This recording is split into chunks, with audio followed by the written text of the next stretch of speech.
अल्हम्दुलिल्लाहिल्लज़ी हदाना लिहाज़ा वमा कुन्ना लिनहतदिया लौला अन हदानल्लाह व नशहदु अल्ला इलाहा इल्लल्लाहु वहदहु ला शरीका लह व नशहदु अन्न सय्यदना व नबियना व मौलाना मुहम्मदन अब्दुहु व रसूलुहु सल्लल्लाहु तआला अलैहि व अला आलिहि व अस्हाबिहि व अज़वाजिहि व ज़ुर्रिय्यातिहि व अहले बैतिहि व बारक व सल्लम तस्लीमन कसीरन कसीरा अम्मा बाद।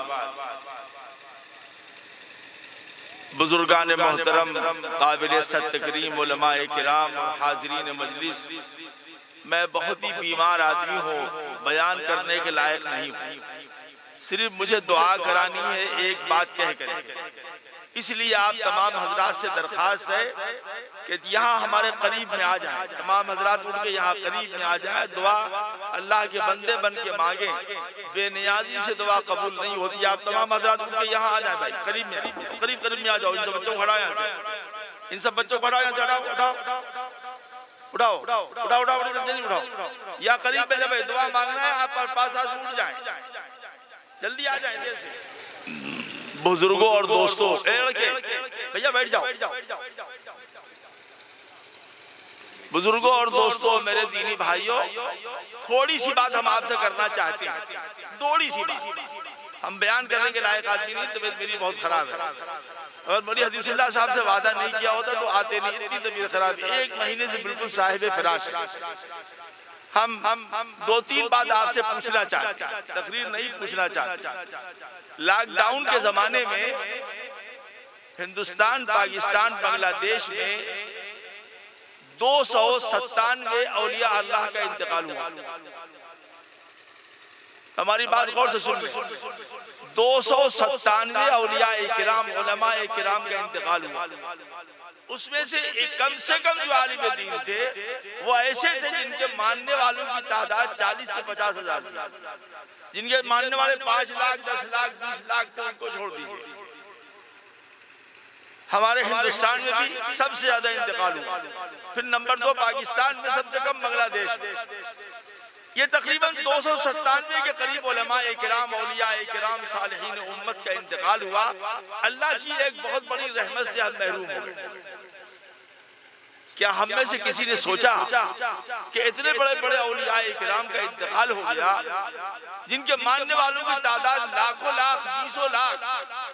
अगर हमारे हजरत मौलाना सईद अहमद पालनपुरी रहमतुल्लाह अलैह का सिर्फ जिक्र कर लिया जाए तो उनके सिर्फ तलामिज़ा की तादाद जो है वो तकरीबन 45,000 है। बाकी एक लंबी फहरिस्त है, अगर हम गिनाएं तो बहुत लंबा हो जाए। हमारे पीर अजीजुर रहमान साहब हजारवी रहमतुल्लाह अलैह के हाथ पर 5 लाख आदमियों ने तौबा किया। हमारे मौलाना सलीम साहब ने बड़ौदा में, उनके कम से कम तादाद उनकी बयान की जाती है 30,000 उनके शागिर्द। आप हमें बता दीजिए कि ये लॉकडाउन के जमाने में अल्लाह ने हमसे इतनी बड़ी रहमत छीन ली कि वो औलियाए किराम जिनके वजूद से जमीन पर बर्फबारिश होती थी, खेतों में गल्ला होता, जिनकी रात की दुआओं की बरकत से ये उम्मत हर किस्म के शर से महफूज थी, वो अल्लाह ने क्यों उठा लिया?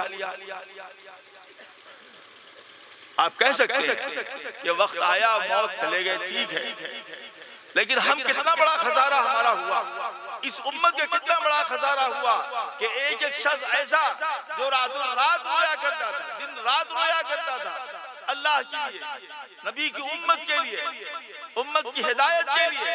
मैं ऐसे बहुत से बुजुर्गान दीन को जानता हूँ कि इशा के बाद 12 बजे के बाद बैतुल्लाह का तवाफ करते थे और रोते थे, ए अल्लाह हमारे नबी अपनी उम्मत के लिए और हम भी आपके नबी की उम्मत के लिए रो रहे, उम्मत को हिदायत दे दे, उम्मत पर रहम फरमा।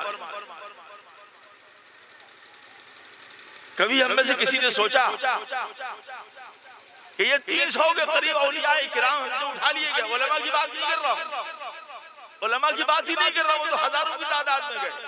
सालिहीन उम्मत, बड़े बड़े अकाबिर उलमा किराम, अल्लामा खालिद महमूद यूके लंदन में थे, जो बातिल फिरकों के लिए जहर थे, उनका नाम ही सुन के सबों को जान निकल जाती। यहूद से, नसारा से, मुब्तदईन से, कादियानियों से उन्होंने सारी जिंदगी मुनाजरे किए और उनको हर मैदान में शिकस्त दी। अहमद बेमात जिन्होंने 300 किताबें लिखी यहूद और नसारा के रद्द में, ये तो मैं बात बयान कर रहा हूं, बेशुमार लोग। लेकिन हम में से कभी किसी ने नहीं सोचा कि ये इतने औलियाए किराम उठा लिए गए, हम उनकी शफकत से, हम उनकी दुआओं से महरूम हो गए। ये किस चीज की सजा है? ये एक कोना है, और से सुनिएगा, ये एक कोना, दूसरा कोना सुनिए। इसी लॉकडाउन के जमाने में 267 मुसलमान लड़कियां मुर्तद होकर हिंदुओं के साथ चली। आपने कभी सोचा? नहीं। 267 मुसलमान लड़कियां हिंदू होकर गैर मुस्लिम के साथ मंदिरों में निकाह करके, अगर और जो है तो सरकार क्या रजिस्ट्रेशन करा करके चली, इस्लाम छोड़ दिया, तर्क किया इस्लाम को उन्होंने। कभी आपके दिल में दर्द पैदा हुआ? कभी आपको फिक्र पैदा हुई कि ऐसा क्यों हुआ? कभी आपने सोचा कि हमने अपनी लड़कियों के लिए क्या इंतजाम किया है?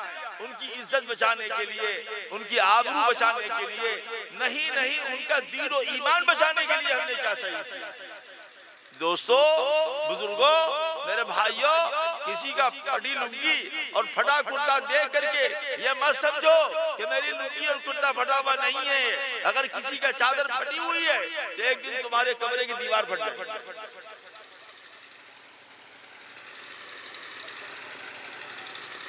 फितने जब आती है तो ये नहीं देखते हैं कि ये सैयद साहब का घर है कि रामकृष्ण का घर है, वो ये देखते हैं अल्लाह की तरफ से जब फितने आती हैं तो फिर ये बलिया मेट कर दिया जाता है। क्यों? इसलिए कि जब किसी कौम के नेक लोगों के अंदर ये गंदगी पैदा हो जाए, क्या जो कौम मूसा में पैदा हुई, शराब मत पियो, जिना मत करो, चोरी मत करो, लेकिन उनका साथ नहीं छोड़ा। उन शराबियों, जानियों का, कातिलों का साथ नहीं छोड़ा। उन्हीं के साथ उठते थे, उन्हीं के साथ बैठते थे, उन्हीं के साथ खाते थे। नतीजा क्या हुआ? जब अल्लाह का अजाब आया तो देखा गया नेक साले, न मरदूद न महबूब, सबको सफाई हस्ती से मिटा दिया। इस जलसे की ये अहमियत नहीं है कि मदरसा फातिमतुज़ ज़ोहरा की तामीर के सिलसिले में जलसा हो रहा है। इस जलसे की ये अहमियत नहीं है। हम उस दिन से आते हैं जब हदीसुल्लाह की उम्र 9 बरस की थी। 9 बरस का था ये बच्चा, पढ़ता था वहाँ शाहजंगी में, इंतहाई गुर्बत के आलम। आज मैं इसको साफा बांध के देखता हूँ तो सोचता हूँ ये वही लड़का है जिसका पजामा फटा हुआ था, जिसके पास कुर्ता सिला हुआ, कुर्ते का दामन फटा है तो सिलने के लिए उसके पास सुई धागा नहीं था। भागलपुर के फसादात में आके जो यहाँ लोग आबाद हुए, उस वक्त इसकी उम्र 14 साल की। गुर्बत की वजह से ये आलिम दीन नहीं बन सकता, लेकिन हमारी सरपरस्ती हमेशा इसको हासिल है। आपको पता नहीं है, आप क्या जानते हैं? जब मदरसा नूरुल उलूम खुला और हम उसके लिए आए तो इस गरीब के पास इतना पैसा नहीं था कि ये मुझको खाना खिला सके। एक चरपाई पर पेड़ के नीचे लिटा दिया और वो बिल्कुल अजीब गरीब इतनी गुर्बत थी बेचारे के पास कि उसने वो हमको कायदे से खाना नहीं खिला सका। सूखी रोटी, सब्जी, आलू की, कैसे, यानी बहुत दिन की बात हो गई। आज भी मैं याद करता हूँ वो मंजर तो सोचता हूँ ये वही लड़का है। अरे भाई, भागलपुर शहर में किसी मदरसे में पढ़ाता, 5-7 हजार रुपया पाता, आराम से रहता। गुर्बत झेला, बारिश झेली, बीवी मर गई, बच्चे पैदा हुए। कोई पागल है हम लोग या हम लोगों का दिमाग खराब है? एक मदरसा खोला, लोगों के बदनीयती के शिकार होकर मदरसा बंद हो गया। 70 मकतब खोले इसने, 70, लेकिन जहां जहां मकतब खोले वहां के लोगों ने चलने नहीं दिया इसको। झूठा इल्जाम लगा दिया, खा रहा है पैसा। एक साहब से पूछने लगे आप कितना पैसा देते हैं हदीसुल्लाह नसर को? मैंने कहा नहीं, हम पैसा नहीं देते। कहले हदीसुल्लाह लाखों देते। इतना बड़ा झूठा इल्जाम लगाया। फिर एक और मदरसा खोला उसने, उसके साथ यही बददियानती की गई। फिर मजबूर होकर के इसको मशवरा दिया गया, बाबा तुम एक लड़कियों को मदरसा दो। मदरसा मदरसा बराए मदरसा नहीं है। हमारी मुसलमान बच्चियों की इज्जत आबरू के साथ उनके ईमान की हिफाजत इस वक्त ऐसे फर्ज है जैसे नमाज फर्ज।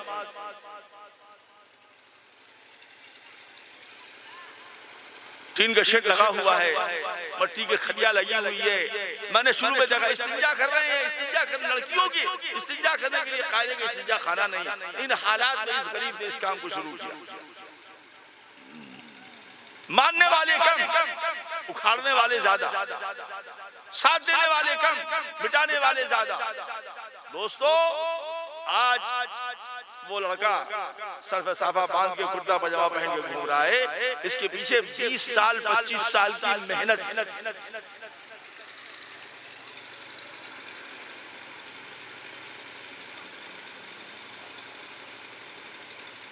ये बहुत फ़आल और मुतहर्रिक लड़का, बस सिर्फ कमी क्या है? कमी ये है कि इसके मुआविन और अंसार नहीं। उसको बड़ी खुशी हुई जब मैंने सुना कि ये जमीयतुल उलमा से वाबस्ता हो गए।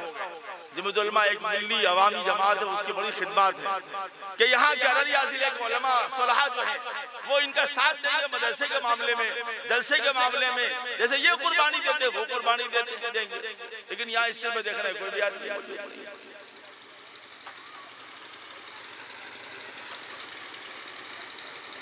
कब तक हमारी माए बहनों की बेटियों की इज्जतें आबरू उठती रहेंगी?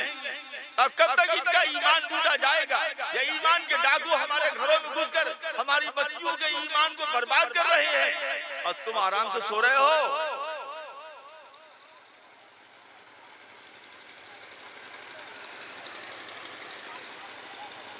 और दोस्तों, ऐसी लड़कियां नहीं कि जो जाहिल थी, पढ़ी लिखी नहीं थी, ना ना ना ना ना। जिन जिन लड़कियों पर इस्लाम दुश्मन ताकतों ने मेहनत की वो सब शरफा के घर की लड़कियां, पढ़ी लिखी लड़कियां, और बहुत सी उसमें ऐसी थी जो नमाजी लड़कियां। उसमें कुछ आज भी कहती है कि हम अपने मजहब पर कायम है, हमारा शौहर अपने मजहब पर कायम है। सोच के बताना, यही ईमान की अहमियत तुम्हारे दिल में है? अगर तुम अपनी बेटियों की, अपनी माँ बहनों की ईमान की हिफाजत नहीं कर सके तो खुदा की कसम याद रखो तुम्हारा भी ईमान महफूज नहीं रहेगा।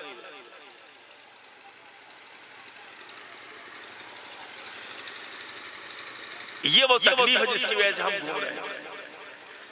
हम तो अब पैर से भी माजूर हैं। आपके सामने ये पैर रखा हुआ है, ये हाथ देख लीजिए, ये दांत देख लीजिए, ये आंख बनी हुई। दो आदमी सहारा देते हैं तो हम इस्तिंजा खाने जाते हैं, दो आदमी सहारा देते हैं तो हम गाड़ी में बैठते हैं। तो क्या हम पागल हैं या हमारा दिमाग खराब है? क्या हमारे बीवी बच्चे नहीं है? अल्हम्दुलिल्लाह बीवी बच्चे हैं, तो हम पोती पोती वाले हो गए हैं। हमारे पास मस्जिद है, एक नहीं दो दो मस्जिद है, मदरसा है, खानका है, हमारे मानने वाले पूरे मुल्क में। हम तो उम्र की इस मंजिल में है कि आराम से रहें, लेकिन कोट होकर खा रहे हैं। अभी जहानाबाद में थे, अभी कल शहर में थे, आज यहाँ है, अभी आज मसूरिया में जुमे के बाद बयान है, रात को वापसी है मेरी, फिर हम आ रहे हैं लौट करके इसी इलाके में। तो भाई क्या बात, जलसे वाले हमको क्या दे रहे हैं?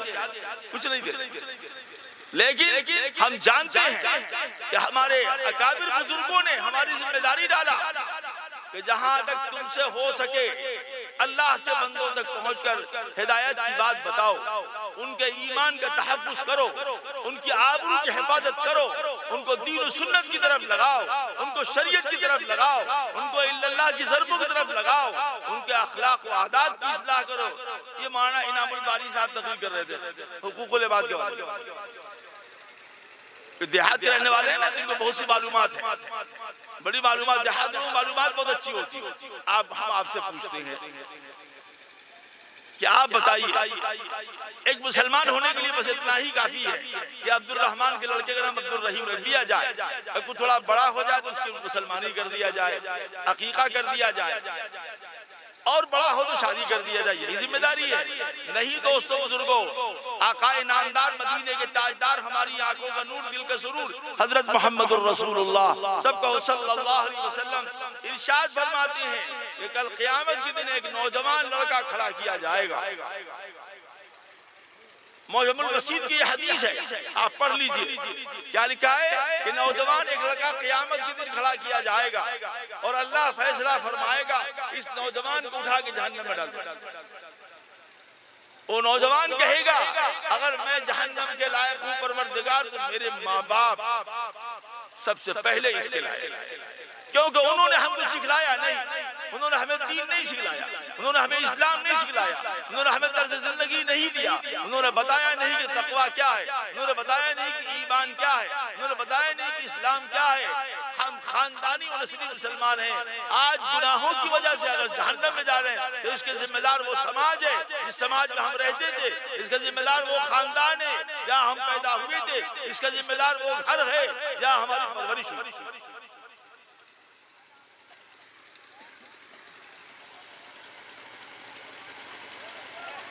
कब तक गफलत में बड़े सोते रहोगे?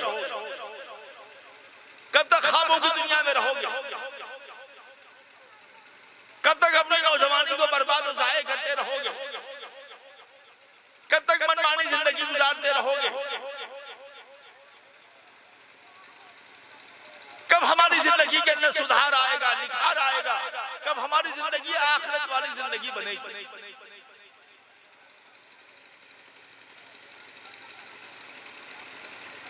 लॉकडाउन के जमाने में कितने मदरसों के बच्चों ने दाढ़ियां मुड़ा दी,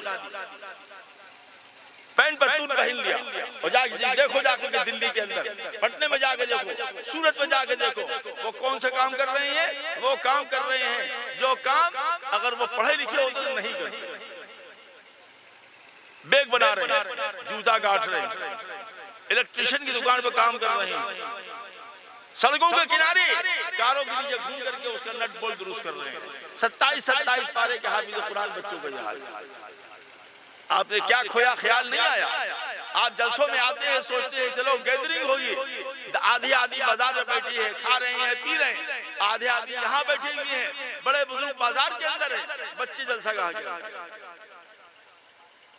आपने इसको मेले ठेले की चीज बना लिया, आपने इसको कमाने खाने की चीज बना लिया, आपने इसको मनोरंजन की चीज बना लिया।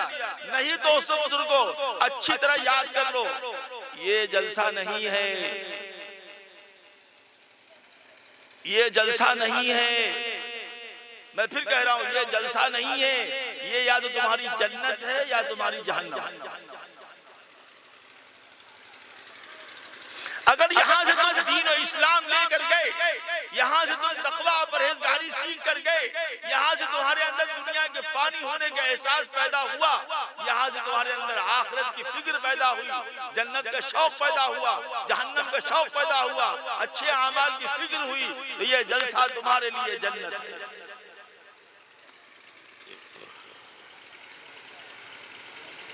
अगर ऐसे ही तुम आए हो, चलो जलसा है, भीड़ लगाया, खाया पिया, सुना और चले गए, जाके सो गए, एक वक्त की नमाज की तौफीक नहीं हुई, तो यही जलसा तुम्हारे लिए जहन्नम है।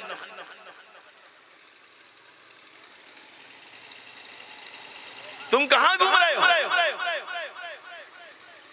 हमारे एक दोस्त ने बयान किया कि एयरपोर्ट पर हम बैठे हुए थे, हमारे नौजवान बच्चे सुन ले, अपनी नौजवानी को बर्बाद मत करो। देखो एक नौजवान ये कहते एयरपोर्ट पर बैठे हुए थे, एक लड़के को देखा तो बड़े गौर से कुछ लिख रहा है, सामने किताब रख के लिख, पूरे एयरपोर्ट में एक लड़का वाहिद, कहने लगे मैं उसके पास गया और जाके उसके बगल में बैठा।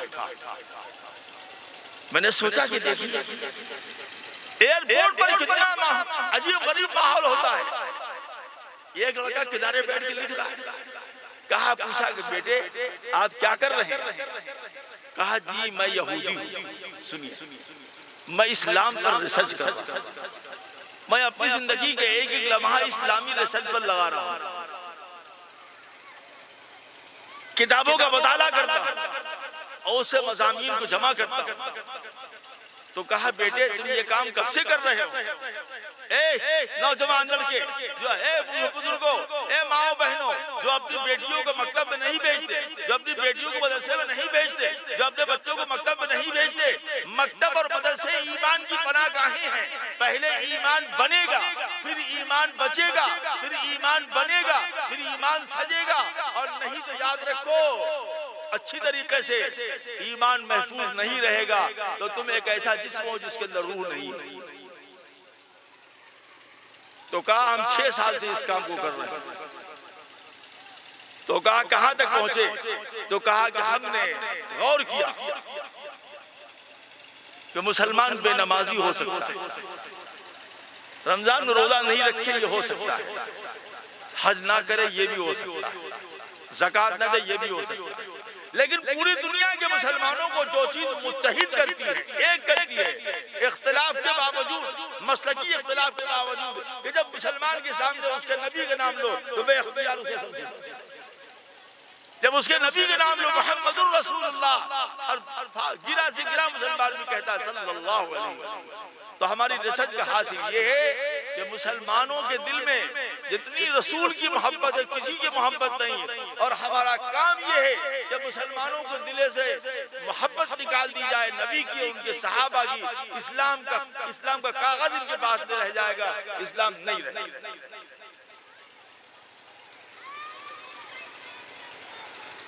हो सकता है हम बरेलवी हो सकता है हम देवबंदी हो सकता है हम अहले हदीस हो, लेकिन जहां आता है ला इलाहा इल्लल्लाह का मसला, जहां आता है मुहम्मदुर रसूलुल्लाह का मसला, तो सब लोगों की निगाहें झुक जाती है अल्लाह की अज़मत के आगे और नबी की मोहब्बत। ये वो चीज है जो पूरी दुनिया के मुसलमानों को बांध के रखती है। हम हज करने के लिए गए थे, कई साल पहले की बात है, बाबे अब्दुल अजीज से निकल रहे थे, एक मिस्रियों का, मिस्र का काफिला एक आ रहा था, हाजियों का काफिला आ रहा था, उसके अंदर उलमा भी सलाहा भी। तो जैसे बाहर निकले तो उस काफिले का जो अमीर थे वो सीधे मेरे पास न जान न पहचान, न ये पता नहीं खिलाना मिनल काहिरा आना मिनल हिंद, बस इतना मैंने कहा मैं हिंदुस्तान से हूं। तो मेरी पेशानी उन्होंने चूमा और कहा तुम्हारा चेहरा बता रहा कि तुम आलिम दीन। देख ये बसीरत पैदा हुई क्यों? इसलिए कि उस शख्स के अंदर अल्लाह उसके रसूल की मोहब्बत जमा। आज हमारे साथ यही किया जा रहा है कि हिंदुस्तान के मुसलमानों के दिल से अल्लाह उसके रसूल की मोहब्बत निकल जाए, नाम रहे उनका इस्लामुल हक, इस्लाम ना रहे।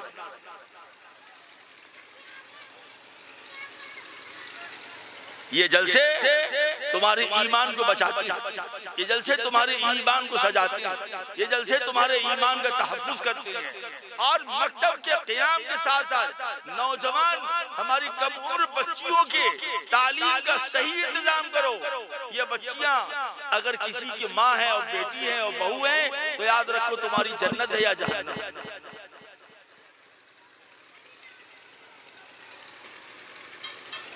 देखो बस ये बात सुन लो, अपनी बात खत्म करते हैं। देखो जिंदगी का सही रुख किसको कहते हैं? हमारे एक दोस्त बयान कर रहे थे कि मेरी लड़की जो है, उनकी लड़की ग्रेजुएशन की हुई है, ग्रेजुएशन की हुई है अलीगढ़ मुस्लिम यूनिवर्सिटी से और जामिया मिल्लिया से, और इस्लामी तालीम उसको भरपूर दी गई। 5 वक्त की नमाज पढ़ती है, तहज्जुद गुजार हो रहा है। उसका रिश्ता आया, गौर से सुन लो, उसका रिश्ता आया एक दूसरे मुल्क से। वो लड़का उस मुल्क का बहाना 1 लाख रुपया कमाता था, जो हिंदुस्तानी एतबार से 25 लाख होती। तो शरीयत कहती है कि लड़की जवान हो गई हो तो लड़की से मालूम कर लिया जाए। तो माँ ने लड़की के सामने रखा, फला जगह से रिश्ता आया है, हिंदुस्तानी 25 लाख रुपए कमाता है। तो कहा कि मुझको नहीं करना। कहा पागल हो गई है? कहा मुझको नहीं करना, आप हमारी इजाजत के बगैर शादी नहीं कर सकते। तो माँ बाप घबराने लगे कि या अल्लाह, ये तहज्जुद गुजार लड़की कहीं फंस गई है क्या? नहीं, लेकिन सही तालीम हुई थी, सही तरबियत हुई थी, सही फिक्र हुई थी, सही मिजाज बना था।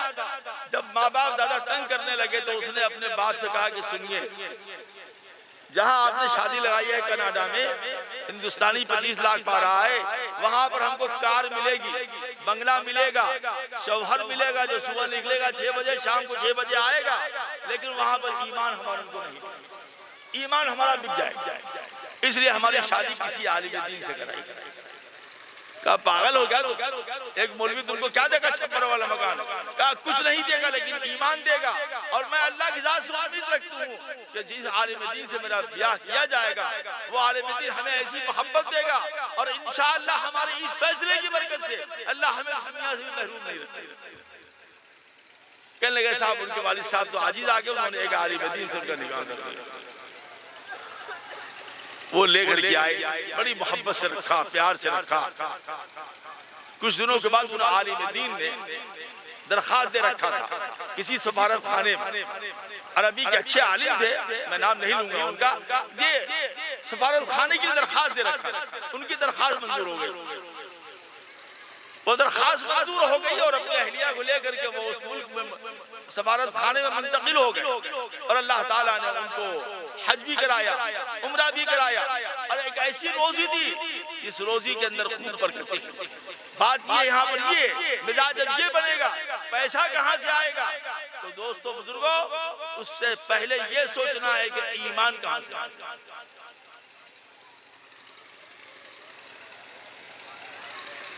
ईमा बसलामत चुलबे गोर बरीब, आखिरी बात बड़ी हिम्मत मर्दान ईमा। एक आलिम दीन कम कमाता होगा लेकिन उसके माल में अल्लाह ने जितनी बरकत रखी है, मालदारों तुम्हारे माल में नहीं है।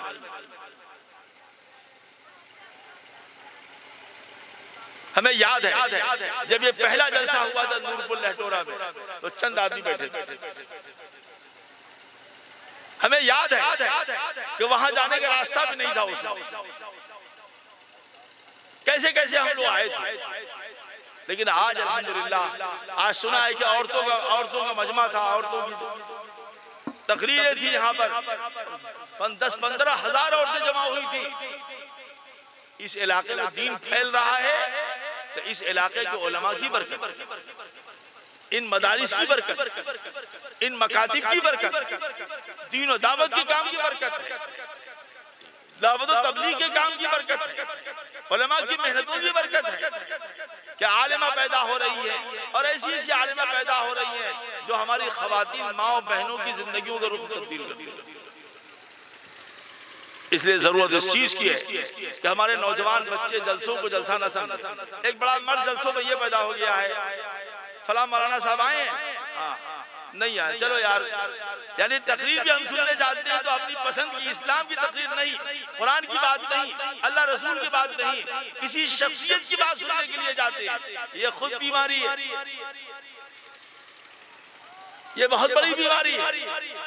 किसी मुकर्रिर को पसंद करना और बात है, लेकिन उसकी वजह जलसे ही में जाना मुलतवी कर देना, तेरे की फलाने साहब नहीं जाते। दर हकीकत ये दीन की तखफीफ है, दीन को हल्का समझना है, ये दीन से मोहब्बत नहीं है। इसलिए हम आपसे दरखास्त करते हैं बड़े अदब एहतराम से कि मदरसा फातिमा ज़हरा लिल बनात ये आपके इलाके के लिए एक बहुत बड़ी अल्लाह की नेमत है। कस्बा पुरसी के आलम में शुरू किया गया, आज भी कस्बा पुरसी है, लेकिन पहले के मुकाबले में कुछ सहूलत है। इंशाअल्लाह वो वक्त करीब आएगा कि इंशाअल्लाह सुम्मा इंशाअल्लाह वली हदीसुल्लाह सल्लल्लाहु की मेहनत और उनकी दुआएं और उनकी गुर्बत और उनके इखलास नीयत की बरकत से इंशाअल्लाह ये मदरसा तरक्की कर जाएगा। हर एतबार से अल्लाह इसको तरक्की देगा इंशाअल्लाह। हमारी आपकी बात नहीं है, आप अपने बच्चों को पढ़ाएं, अपनी बच्चियों को पढ़ाएं, उनके खाने का इंतजाम करें, उनके पीने का इंतजाम करें, आप पेट पर पत्थर बांधें और अपनी आने वाली नस्लों को जहन्नम से बचाएं। ये है इस वक्त का सबसे बड़ा मसला और ये है इस वक्त सबसे बड़ा काम कि हम जहां इस बात की फिक्र करें कि हमारी आल औलाद मेरी मरने के बाद क्या होगा, इसकी फिक्र करें कि मेरी औलाद मरेगी तो उसका क्या होगा।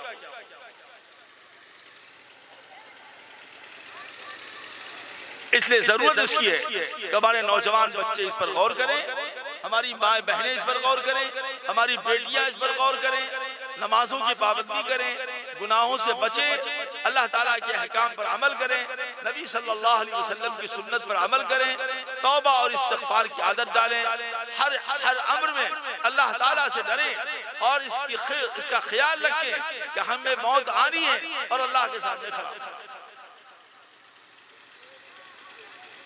इसके बगैर जिंदगी बनने वाली नहीं है। हुकूमतें आधी जाती रहेंगी, हुकूमतें हमारा कुछ नहीं बिगाड़ सकती। हम अपना बिगाड़ ले। अल्लाह किसी पर जुल्म नहीं करता है। बंदा जालिम बन जाए तो फिर अज़ाब आता है। इसलिए हम बड़े अदब से, बड़े एहतराम से, बड़ी मोहब्बत से, बड़े खुलूस से आप तमाम हजरात से दरख्वास्त करते हैं, जहां तक मेरी आवाज जा रही है और इस जलसागाह में बैठे हुए नौजवान बच्चों से एक दो सफेद दाढ़ियां नजर आ रही, उनसे भी कहते हैं अल्लाह के वास्ते अपने दीन की हिफाजत करो, अल्लाह के वास्ते अपने ईमान की हिफाजत कर लो, अल्लाह के वास्ते अपने ऊपर रहम कर लो, अल्लाह के वास्ते कुरान और सुन्नत से जुड़ जाओ, अल्लाह के वास्ते अपने घरों में नमाज का माहौल पैदा करो, अपने ईमान का तहफ़्फ़ुज़ करो, घरों के अंदर बहिश्ती ज़ेवर, फ़ज़ाइल अमाल, मुंतखब अहादीस बाकायदा पढ़ी जाए ताकि मसाइल का भी इल्म हो और फ़ज़ाइल का भी इल्म हो। हमारी माओ बहनों बेटियों को नमाज की तरफ राग़िब किया जाए, पर्दा शरई कराया जाए, गैर जरूरी तरफ बेपर्दा हमारी माओ बहनों बेटियों को बाहर न निकलने दिया जाए। निकले तो मुंह छिपा कर ढाक कर निकले, चादर ओढ़ कर निकले और अपनी से तो आबरू की हिफाजत करें। औरत की आबरू गौहरे आबदार है, एक मरतबा मिट जाती है तो खत्म हो जाती है। इसलिए हम चलते चलते, हज़रत बोले नहीं जा रहा है, चलते चलते हम बड़े अदब से, एहतराम से मौलाना हदीसुल्लाह नसर सल्लल्लाहु को ही हिम्मत अफजाई करती हैं और उनसे कहते हैं लगे रहो, घबराओ मत, अल्लाह तुम्हारी नुसरत करेगा, अल्लाह तुम्हारी मदद करेगा इंशाअल्लाह अज़ीज़। हम आपसे भी दरख्वास्त करती हैं कि हमारे उलमा की ये पैगामात अपने घरों को ले जाए, जाकर के सुनाए, दीन पर अमल करने का मिजाज बनाए। शब बारात आ रही है, ये बात रहेगी। वो पर्चा कहाँ जी? सब एक दे बस ये दुआ कराते हैं, उससे पहले सुन लीजिए। शब बारात आ रही है, 27 तारीख को दिन गुजार के जो रात आएगी, 28 तारीख 28 मार्च के दिन गुजार के जो रात आएगी वो 15वीं शब होगी, उसे शब बारात कहते हैं। हो सकता है हमारे उलमा में किसी ने बयान किया हो। यहाँ पर हम आपको सिर्फ थोड़ी सी बात सुनाते हैं 2 मिनट में। शाबान मुअज़्ज़म की 15वीं शब में जिस कदर मुमकिन हो सेहत और सहूलत का ख्याल करते हुए अल्लाह की इबादत,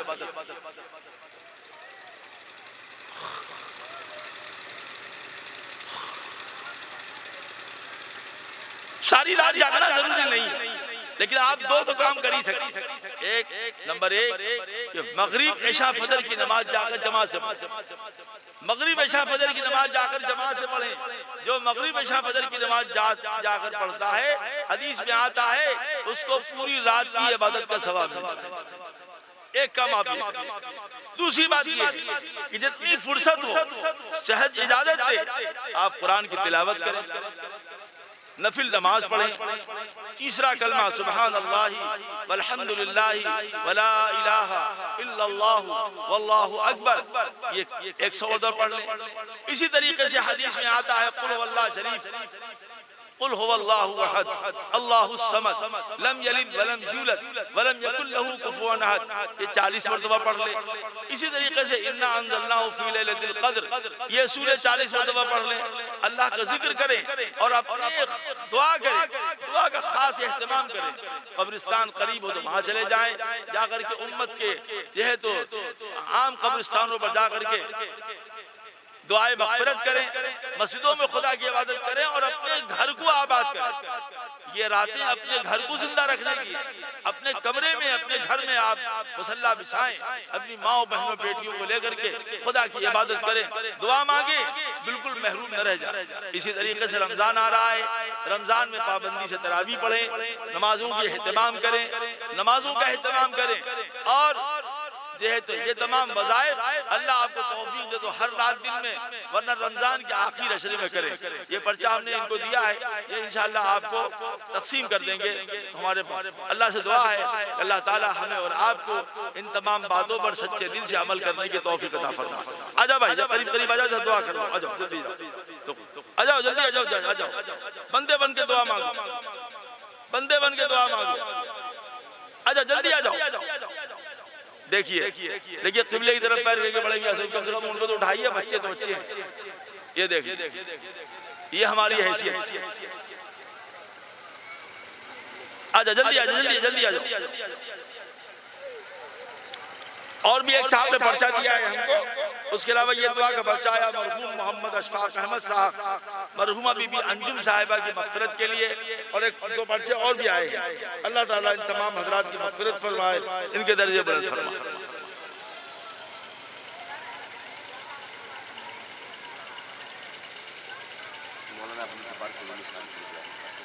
मौलाना अब्दुल जब्बार कलीमी साहब कौन है? ये क्या हो गया है? बीमार है? अब तो बहुत सेहतमंद लग रहा है। हाँ, चलो बैठ जाओ, जल्दी बैठो। देखो भाइयों, तहज्जुद का वक्त है, दुआ की कबूलियत का वक्त है, चुपचाप आराम से बैठ जाओ। इन बच्चों को बैठ जाए।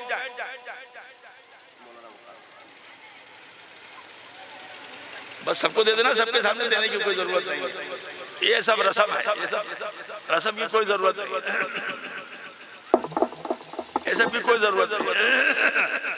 इसको देना वो गाड़ी में बैठे दे दी। बैठ जा भाई। बिस्मिल्लाहिर्रहमानिर्रहीम, अल्हम्दुलिल्लाहि रब्बिल आलमीन, अर्रहमानिर रहीम, मालिकि यौमिद्दीन, वस्सलातु वस्सलामु अला सय्यिदिल अंबिया'i वल मुरसलीन, हबीबना नबियना व मौलाना मुहम्मद व अला आलिहि व सहबिहि अजमईन।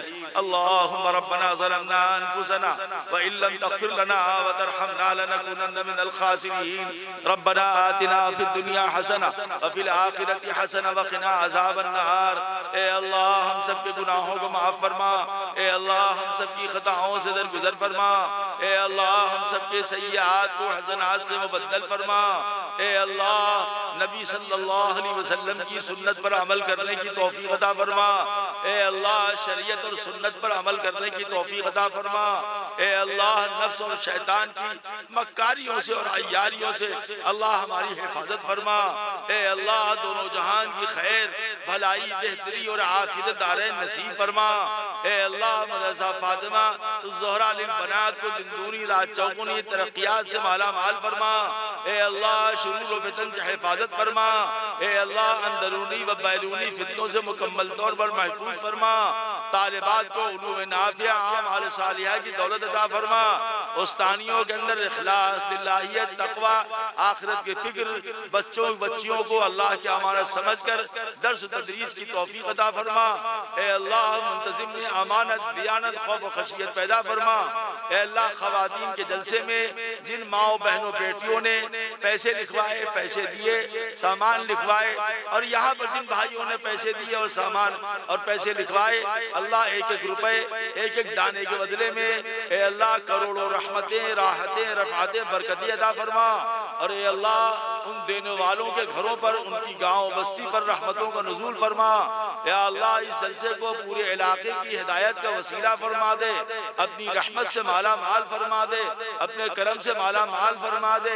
ए अल्लाह, जो चले गए उन पर भी रहम फरमा, और जो मौजूद हैं उन पर भी रहम फरमा दे। ए अल्लाह, तहज्जुद का वक्त है, तेरी तरफ से दुआओं की कबूलियत का ऐलान है। ए अल्लाह, हम हर एतबार से कमजोर हैं। ए अल्लाह, हमारी कमजोरियों को दूर फरमा दे। ए अल्लाह, हमें ईमान कामिल, यकीन सादिक, फिक्र आखिरत की दौलत से माला माल फरमा दे। ए अल्लाह, हमारे वतन की, हमारे मुल्क की ए अल्लाह हर शर से हिफाजत फरमा दे। पूरे मुल्क में अमन, अमान, सुकून, इत्मीनान पैदा फरमा। इंसानियत और शराफत को जिंदा फरमा। हिंदुस्तानियों को रवादारी के साथ रहने की तौफीक अता फरमा। ए अल्लाह, ए अल्लाह, जितने उलमाए किराम यहाँ आए, शुअरा आए, नुज़मा आए, ए अल्लाह, जिनकी तकरीरें हुई, जिन्होंने नाते पढ़ी, ए अल्लाह, उन सब पर रुश्द हिदायत के दरवाजे कुशादा फरमा दे। ए अल्लाह, उन पर रहम फरमा। ए अल्लाह, उन पर करम फरमा। ए अल्लाह, उन पर फजल फरमा। ए अल्लाह, उन पर इनाम फरमा। अपनी रहमत से माला माल फरमा। ए अल्लाह, बेइंतहा लोग मरीज हैं, ए अल्लाह, तमाम मर्जा को शिफाए कामिल अता फरमा। ए अल्लाह, ये बस्ती और आस पास की तमाम बस्तियों पर रहमत नाजिल फरमा। इन बस्तियों के खासकर जहाँ जहाँ से लोग आए हैं, जो लोग दुनिया से चले गए, अल्लाह, उनकी कब्रों को नूर से मुनव्वर फरमा। जो जिंदा है उनको पाकीज़ा जिंदगी अता फरमा। ए अल्लाह, मौलाना इनामुल बारी साहब, मौलाना अब्दुल जब्बार साहब, मौलाना हदीसुल्लाह साहब, और तमाम उलमा जिनके नाम हमें याद नहीं है, अल्लाह उन तमाम को सेहत कामिला आजिला मुस्तमर्रा दायमा अता फरमा। दीन की सुन्नत की शरीयत की खिदमत के लिए कबूल और मकबूल फरमा दे। ए अल्लाह एक दूसरे का एहतराम करने की तौफीक अता फरमा दे। ए अल्लाह हमारे वतन में हमारे वतन की हिफाजत फरमा, हमारे मुल्क और सूबों की हिफाजत फरमा। हुक्मरानों के दिल में मुसलमानों के लिए तरहम का और रहमत का और शफकत का जज्बा पैदा फरमा। अल्लाह जो लोग इस साल हज के लिए जाना चाहते हैं उनकी हर रुकावट को दूर फरमा और हज मबरूर नसीब फरमा। हाजरीन के और हाजरात तमाम खवातीन जो मौजूद हैं या चली गई, अरे अल्लाह तमाम हाजरीन के तमाम जायज़ दिली दीनी व दुनियावी मकासद में कामयाबी नसीब फरमा, शुरूर व फितन से हिफाजत फरमा, इनकी तमाम मकासद हसना में कामयाबी नसीब फरमा। अपने इस गुनहगार बंदे अहमद नस्र को जुमला अमराज से शिफाए कुल्ली अता फरमा और हम सब को अल्लाह हम सब को पूरे आलम में दीन की मकबूल और मुखलिसाना खिदमत के लिए हम सब की नस्लों को पूरे आलम में दीन की मकबूल और मुखलिसाना खिदमत के लिए हर लाइन हर एतबार से कबूल और मकबूल फरमा। अल्लाहुम्मा हाज़ा दुआ व अलैहिल इजाबा रब्बना व तक़ब्बल दुआ व सल्लल्लाहु अला नबिय्यिल करीम व अला आलिहि व सहबिहि अजमईन आमीन सुम्मा आमीन बिरहमतिक या सुब्हानल्लाहि व बिहम्दिही सुब्हानकल्लाहुम्मा व बिहम्दिका नशहदु अन ला इलाहा इल्ला अंता नस्तगफिरुका व नतूबु इलैक सुब्हान रब्बिका रब्बिल इज्जति अम्मा यसिफून व सलामुन अलल मुरसलीन वल्हम्दुलिल्लाहि।